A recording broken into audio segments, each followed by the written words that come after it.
Selamat pagi, anak-anak.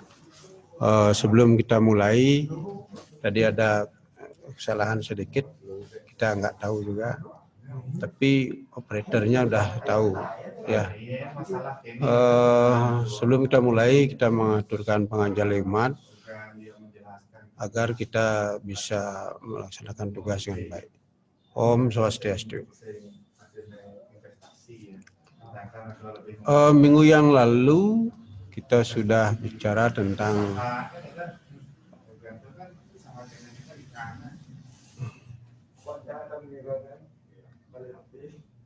naturalisasi dia. Terakhir rasanya di sana tentang pewarganegaraan atau naturalisasi sesuai Undang-Undang Nomor 12 Tahun 2006 tentang kewargaan negara RI. Masih sambil kita mengingat, mungkin kalian masih ingat apa bedanya warga negara dengan penduduk kan gitu ya. Warga negara itu adalah setiap warga negara yang memiliki tinggal di satu negara sah secara hukum di negara Indonesia. Kemudian kalau penduduk adalah warga negara Indonesia atau warga negara asing yang tinggal di negara RI. Itu perbedaannya. Jadi kalau penduduk itu bisa orang luar datang ke Indonesia sebagai wisata misalnya, itu termasuk penduduk dan akan tunduk terhadap hukum yang di mana dia sedang tinggal. Nah, menyangkut Undang-Undang 12 2006 itu tata cara bagi orang asing untuk memperoleh kewarganegaraan. Kemarin Pak udah singgung sebenarnya. Caranya ada dua, naturalisasi ada dua, yaitu naturalisasi biasa dan naturalisasi istimewa. Penjelasannya adalah, mungkin kita sambil mengingat lagi ya. Nah, yang naturalisasi biasa, misalnya orang asing ingin menjadi warga negara Indonesia, itu ada persyaratannya. Antara lain, dia minimal tinggal 5 tahun secara berturut-turut tanpa henti. Kemudian baru diterima permohonannya untuk menjadi warga negara Indonesia. Itu secara biasa. Artinya karena dia bekerja di sini atau punya perusahaan, kemudian dia memilih untuk pindah warga negara, itu boleh. Artinya itu naturali biasa. Kemudian yang naturalisasi istimewa berarti pemerintah Indonesia memerlukan warga negara asing tersebut untuk membantu pembangunan di Indonesia. Artinya pemikirannya maupun tenaga atau keprovisiannya dipentingkan,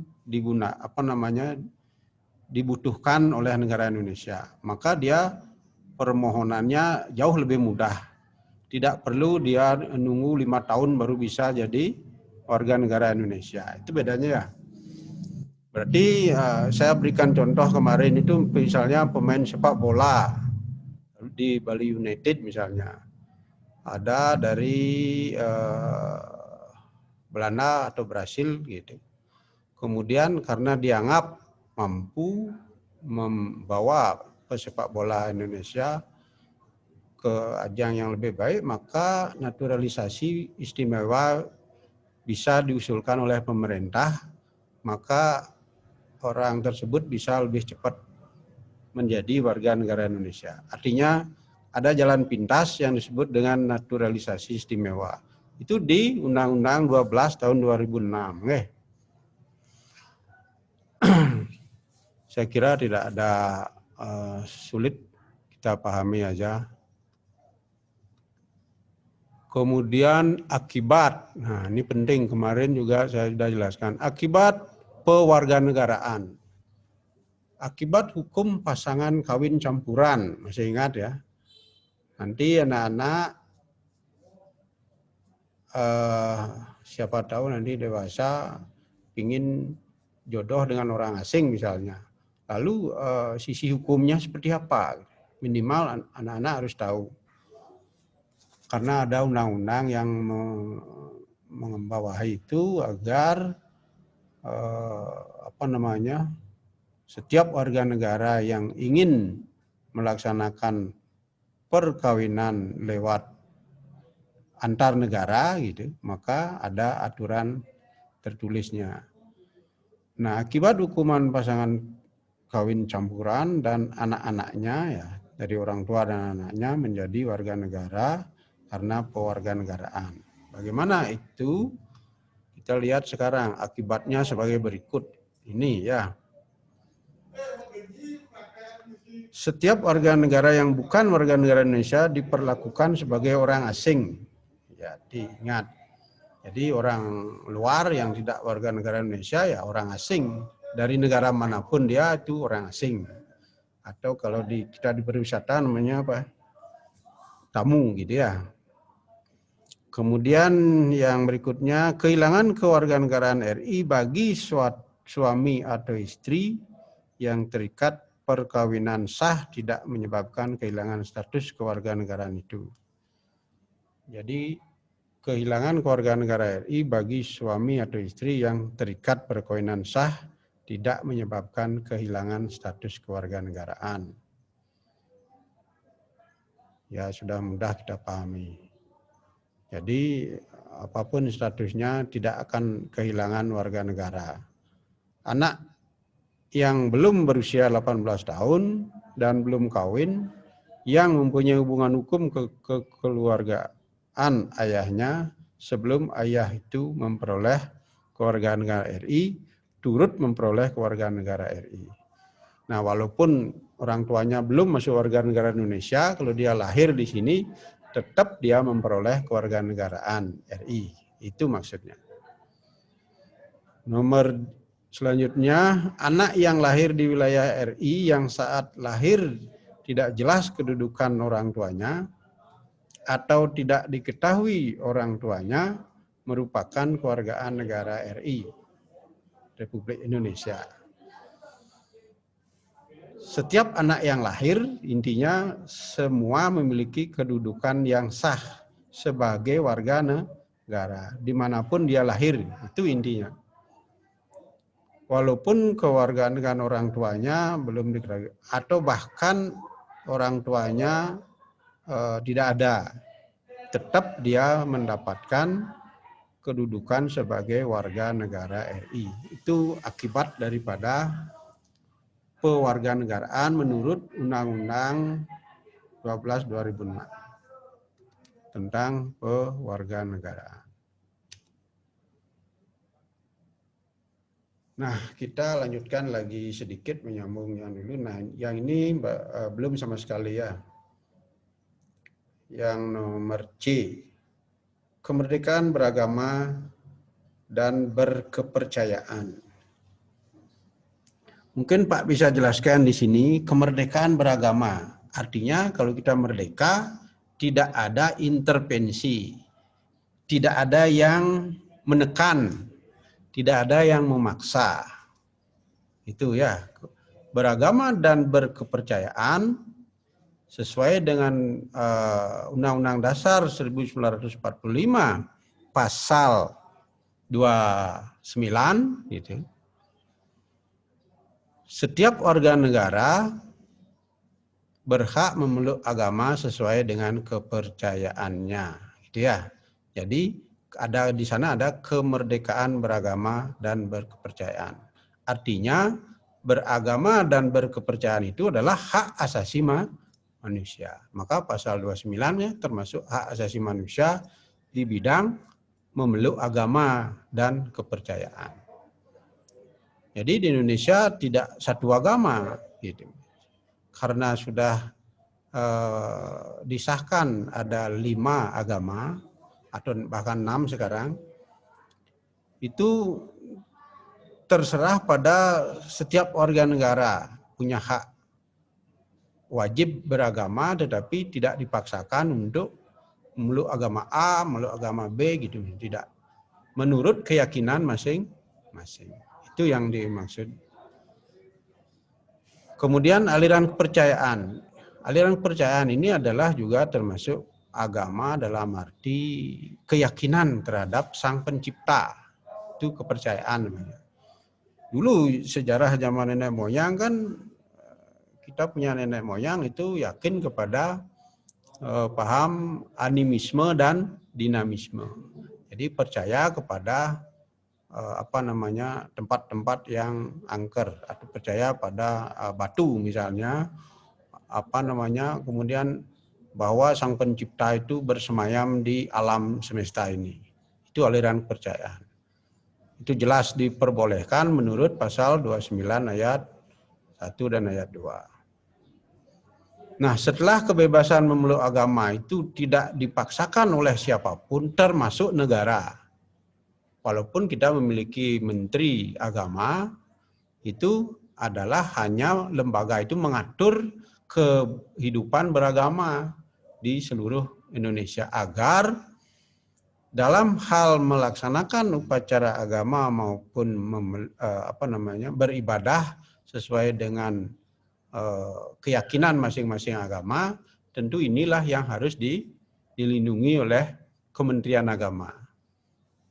Nah, di mana ancaman daripada orang beragama di Indonesia? Kan ada. Kadang-kadang di masyarakat kita itu umat yang minoritas atau mayoritas itu kadang-kadang sering terjadi konflik. Ada yang misalnya konflik tentang mendirikan rumah ibadah atau mengganggu orang agama lain sedang beribadah. Itu kan tidak boleh. Itulah yang diatur di dalam lembaga Kementerian Agama. Yang diurusi adalah tentang masalah aliran kepercayaan dan agama. Apakah ada aliran sesat misalnya, atau menyalahgunakan agama untuk hal-hal yang negatif misalnya. Itu urusan Kementerian Agama. Karena kita negara Pancasila yang demokratis, kehidupan beragama harus diatur. Gitu. Kalau di negara luar misalnya di liberalisme nggak ada menteri agama. Ya, itu bedanya. Karena kita adalah negara demokrasi, negara Pancasila, tentu semuanya diatur. Namun diatur tentu tidak menekan, tetapi memberikan kebebasan dalam hal melaksanakan hak asasi manusia. Berikutnya, yang kedua adalah membangun kerukunan umat beragama. Mungkin anak-anak paham kerukunan umat beragama. Nah, setiap umat beragama mesti hidup rukun. Karena hampir semua agama mengajarkan, bahkan seluruh agama lah dikatakan di Indonesia, mengajarkan hidup damai, hidup rukun, cinta kasih kan gitu. Lebih agama kita, misalnya agama Hindu, agama yang tertua ada di dunia gitu. Kita memiliki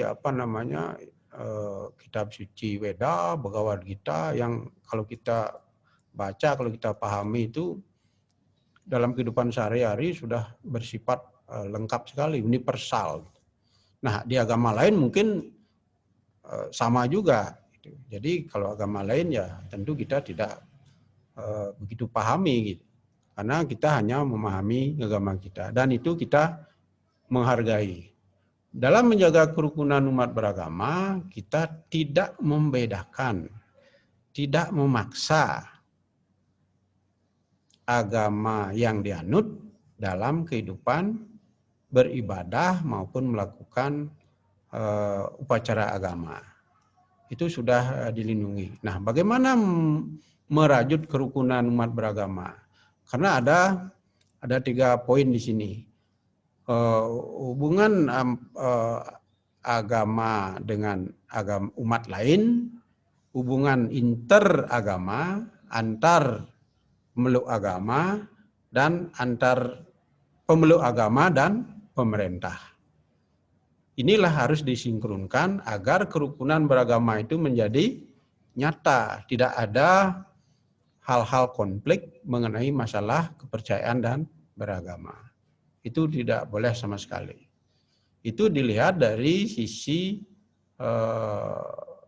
Pancasila, terutama sila pertama, yaitu ketuhanan yang Maha Esa. Berarti setiap warga negara Indonesia dijamin. Nah, kemudian di pasalnya sudah jelas, Undang-Undang Dasar pasal 29. Itu jelas sekali. Jadi dasar hukumnya jelas, kehidupan kerukunan beragama itu sudah nyata kita lihat. Dinamika Indonesia kan Bhinneka Tunggal Ika itu kan jelas. Artinya kita berbeda adat istiadat, berbeda agama, berbeda aliran kepercayaan, berbeda suku, ras, adat, itu dijadikan satu negara NKRI. Bukan berarti kita melebur adat istiadat atau agama kita, ya tetap masing-masing melaksanakan tugas sesuai dengan keyakinan, namun tetap dalam bingkai Negara Kesatuan Republik Indonesia. Jadi membangun ini bagaimana? Anak-anak sebagai generasi muda harus bisa menghargai umat yang berbeda dengan diri kita. Karena itu sudah dijamin. Kita harus menghargai orang sedang beribadah, orang lain juga menghargai kita dalam hal kerukunan umat beragama. Maka seperti di Bali misalnya ada organisasi lintas agama. Jadi semua agama ada. Kalau di Bali, di luar Bali juga sama. Nah, itulah akan dapat memegang teguh nilai-nilai keagamaan secara rukun agar pembangunan tetap berjalan sesuai dengan program yang dicanangkan oleh pemerintah. Itu kemerdekaan beragama dan berkepercayaan. Jadi tidak ada pemaksaan ya. Nah ini mungkin yang terakhir, sistem pertahanan dan keamanan negara Republik Indonesia. Nah setelah tadi agama dan kepercayaan, setelah kita rukun, tentu harus ada yang mengawasi, ada yang menjaga. Tidak hanya alat negara, tentara dan polisi itu tidak cukup. Karena rakyat kita begitu banyak, negara kita begitu luas, gitu ya. Maka pemerintah memberikan sistem yang disebut dengan sistem pertahanan dan keamanan negara Republik Indonesia yang disingkat dengan sistem pertahanan keamanan rakyat semesta atau disingkat dengan Sishankam-Rata. Lihat di bawahnya. Sistem pertahanan dan keamanan rakyat semesta itu pengertiannya adalah bagaimana sistem itu berjalan dalam hal kewilayahan, kesemestaan, dan kerakyatan. Gitu ya. Kesadaran bela negara dalam konteks sistem pertahanan dan keamanan negara mengacu kepada Undang-Undang tentang Pertahanan Negara, yaitu Undang-Undang Nomor 3 Tahun 2002.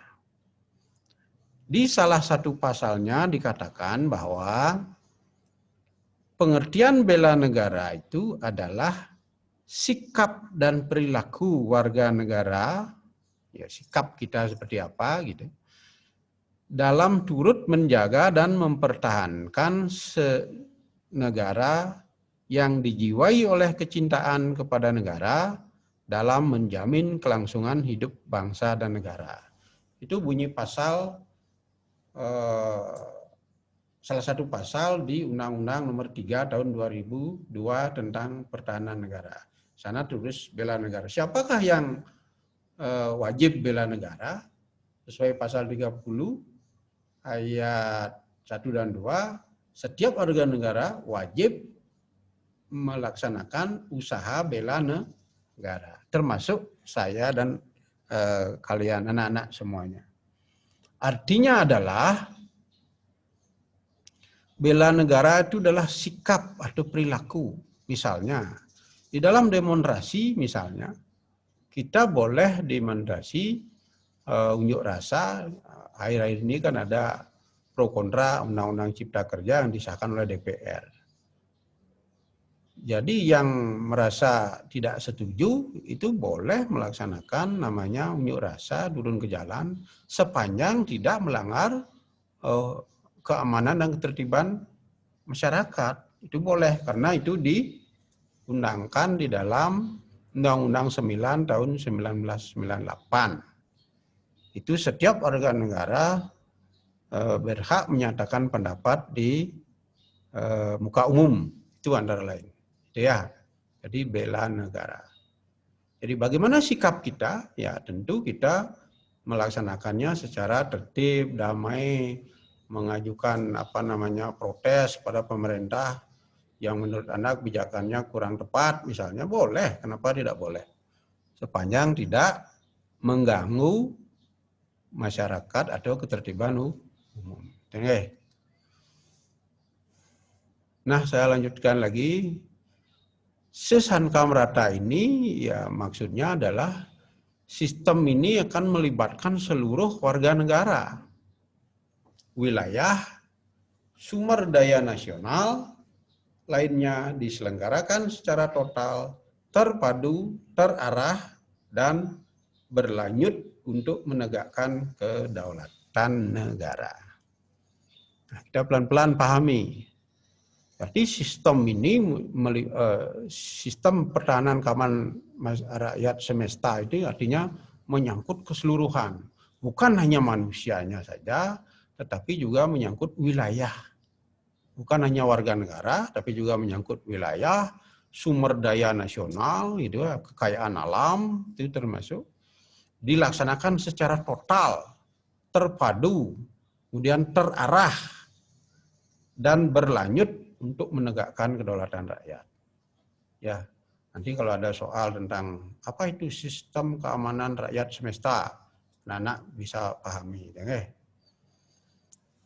Kemudian selanjutnya sistem pertahanan dan keamanan negara yang bersifat semesta itu bercirikan kerakyatan, kesemestaan, dan kewilayahan. Jadi sistem pertahanan keamanan negara yang bersifat semesta itu cirinya adalah kerakyatan, kesemestaan, dan kewilayahan. Artinya di sini ada warga negara yang harus dimasuk di dalam sistem, kemudian wilayah dari Sabang sampai Merauke. Itu tentang pertahanan dan keamanan, ya. Jadi disingkat itu sudah biasa, itu sudah sering disingkat. Sis hankam rata. Jadi kepanjangannya adalah sistem pertahanan keamanan rakyat semesta. Jadi apa bedanya dengan undang-undang TNI tentang pertahanan negara?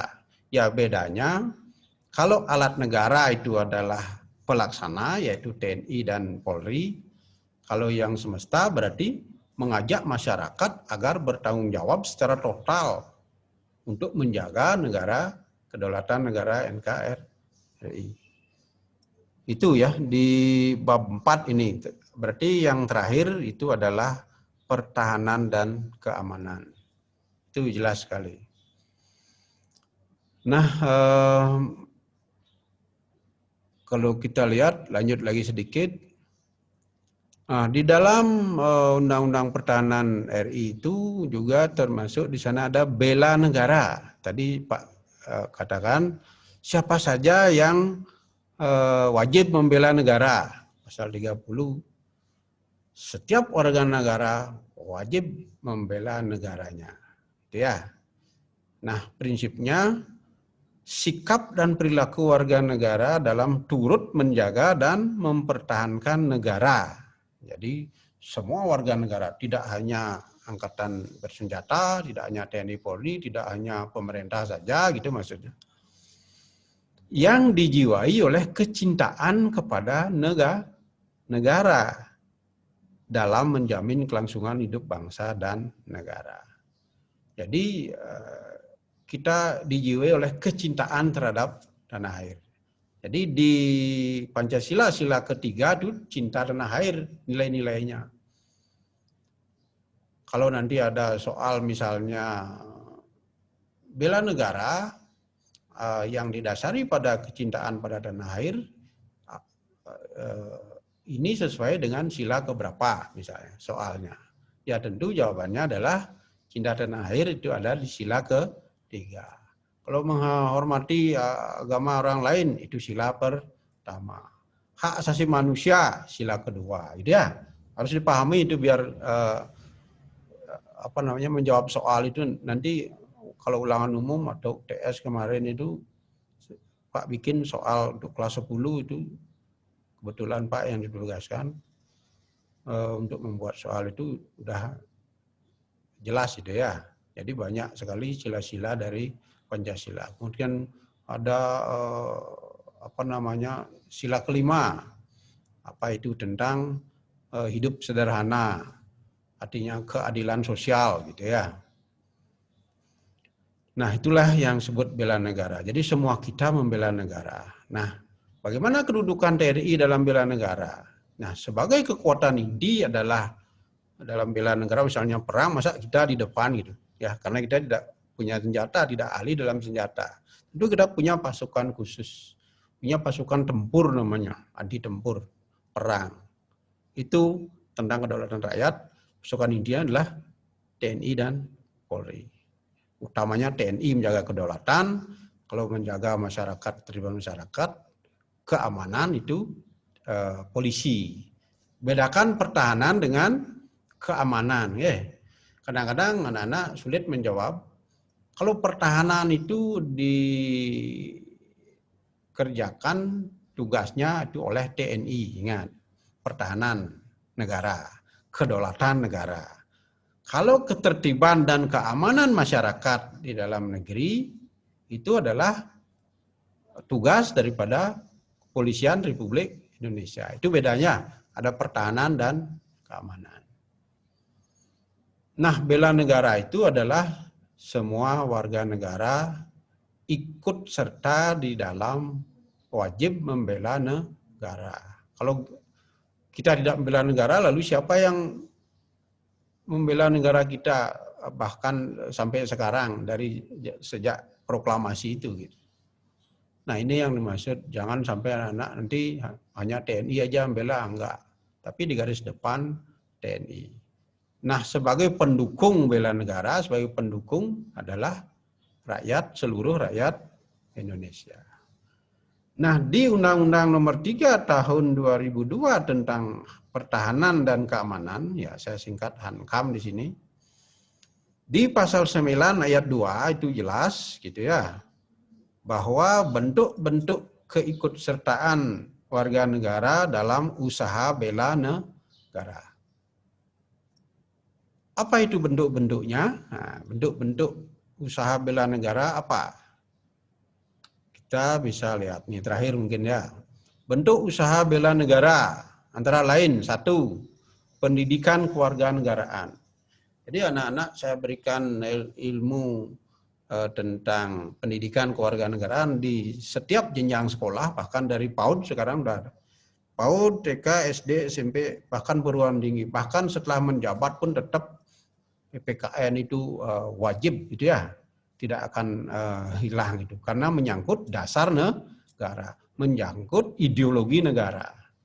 Walaupun anak-anak saya pahami, kalau apalagi mengajar daring seperti ini, anak-anak merasa, saya lihat sudah mulai meninggalkan tempat gitu ya. Jadi enggak masalah. Yang penting kamu nanti memiliki karakter gitu ya. Sebenarnya kita membutuhkan orang pinter, orang hebat, tetapi saya lebih membutuhkan, negara lebih membutuhkan orang memiliki karakter.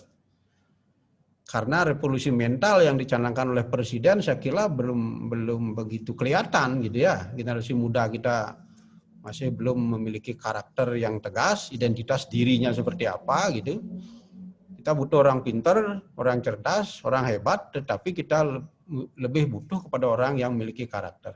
Karena dengan karakter itulah dia mampu mengembangkan kecerdasannya ke depan gitu. Ya, kedisiplinan yang masuk karakter kan kepercayaan diri ada, kedisiplinan ada. Kalau enggak ya udah, orang tua jadi bisa dibohongi, Jangan-jangan dirinya sendiri pun dibohongi gitu. Kalau guru dibohongi, ya jadinya apa ya? Tentu penilaian karakternya akan dinilai secara objektif. Kalau kita tatap muka langsung kita tahu. Atau kita ketemu di jalan, kalau di zaman saya dulu melihat guru ya begitu dekat dengan guru, kalau bisa menjauh gitu, karena takut gurunya tahu gitu. Tapi sekarang anak-anak kan sudah sebagai sahabat. Namun tetap ada batas antara guru dan murid.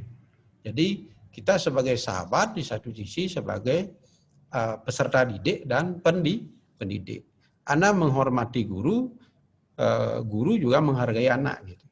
Jadi bukan gurunya gila hormat, jangan salah nih. Kenapa murid hormat pada gurunya? Ya karena guru sudah berjasa memberikan apapun yang dia miliki. Ilmu yang dia miliki diberikan itu. Nah, seorang murid atau seorang anak gitu ya yang mentaati ajaran gurunya atau menghargai gurunya, maka dia akan mendapatkan pahala yang baik. Itu sudah dari sejak dulu kita pahami itu, dari sisi agama pun seperti itu. Jadi antara guru dan murid itu kita saling isi mengisi. Apalagi di zaman global sekarang, anak-anak bisa lebih pintar dari gurunya. Gitu. Dan itu harapan saya, anak-anak lebih hebat, lebih pintar dari saya, dari guru. Itulah keberhasilan, bagi saya itu keberhasilan. Kalau ada koreksi mungkin ya guru juga manusia biasa. Nah oleh karena itu yang terpenting adalah bagaimana karakter anak itu supaya sedikit demi sedikit ditumbuhkan, dia ditumbuh kembangkan baik di rumah terutama di di keluarga dengan tetangga, nanti kemudian di masyarakat, kemudian di masyarakat sekolah gitu. Marilah kita ungkap jati diri kita seperti apa, sesuai enggak dengan nilai-nilai luhur dari nenek moyang kita, sesuaikan dengan nilai-nilai sosial, dengan nilai-nilai agama, kesopanan, norma agama, kan ada 4 itu ya, norma agama, norma kesopanan, norma hukum gitu ya, norma kesusilaan itu jujur apa enggak gitu. Itu ya.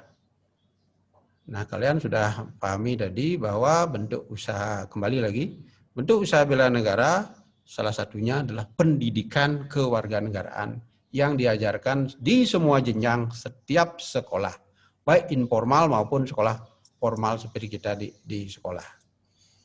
Nah, yang kedua adalah pelatihan dasar kemiliteran. Jadi ada pelatihan dasar militer, maksudnya bukan hanya miliknya militer, tapi kalau nanti Anda kuliah misalnya ada menwa, resimen mahasiswa itu latihannya seperti tentara, zaman saya dulu gitu.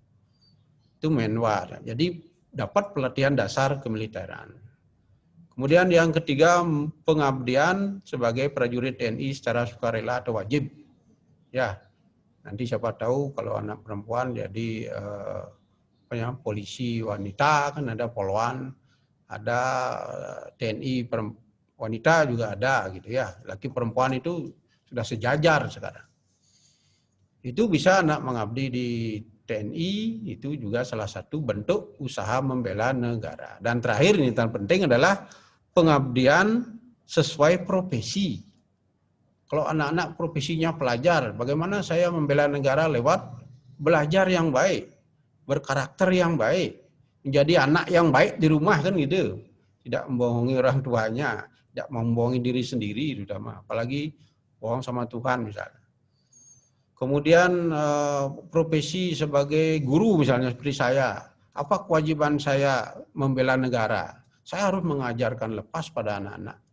Bagaimana nanti generasi muda kita ke depan sesuai dengan kemampuannya mampu untuk mengembangkan dirinya, membuat masa depan yang lebih baik. Semua kita tujuan itu. Jadi mencerdaskan kehidupan bangsa. Lebih-lebih di masa krisis seperti sekarang, bagaimana kita menjaga kesehatan, protokol kesehatan, agar pandemi bisa berakhir, kemudian ekonomi bisa bangkit, pariwisata bisa buka, anak-anak bisa bekerja. Jadi tetap belajar walaupun apapun situasinya, jaga diri baik-baik, jaga kesehatan. Itu intinya yang saya berikan ya. Mudah-mudahan ada manfaatnya karena waktunya sedikit. Mudah-mudahan nanti lambat laun di akhir tahun ini mungkin kalau sekarang kan udah praktek ya, udah tatap muka praktek lah, jaga jarak itu sudah bagus menurut saya. Karena Pak juga dapat tugas nanti untuk menjaga anak-anak gitu. Nah, mengenai pelajaran PPKN yang semester ganjil ini, kita nanti ada kalau tidak salah ada 7-8 bab, tapi masih lagi setengahnya mungkin ya. Kalau ini bab 4 nanti minggu depan nyambung ke bab 5. Nah, hal-hal lain perlu anak-anak pelajari di rumah ya. Jadi tugas dibuat dulu, kemudian ulangan harian juga harus dikerjakan gitu ya. Kemudian UTS nanti sekarang udah disuruh buat soal ulangan umumnya, persiapan soal itu lebih dari 150. Anak akan diacak nanti memilih. Nah, mari kita pahami materi itu dengan cara apa? Meningkatkan narasi membaca di rumah gitu ya. Jadi hal-hal yang belum jelas anak bisa tanyakan gitu ya. Saya kira ada yang mungkin karena ini sudah waktu mungkin ya, sudah waktu silakan. Saya kira sudah habis sampai di sini ya. Karena nanti kelas habis ini kelas 12 ya anak-anak sudah bisa istirahat ya. Saya tutup dengan Parama Santi. Om Santi Santi Santi Om.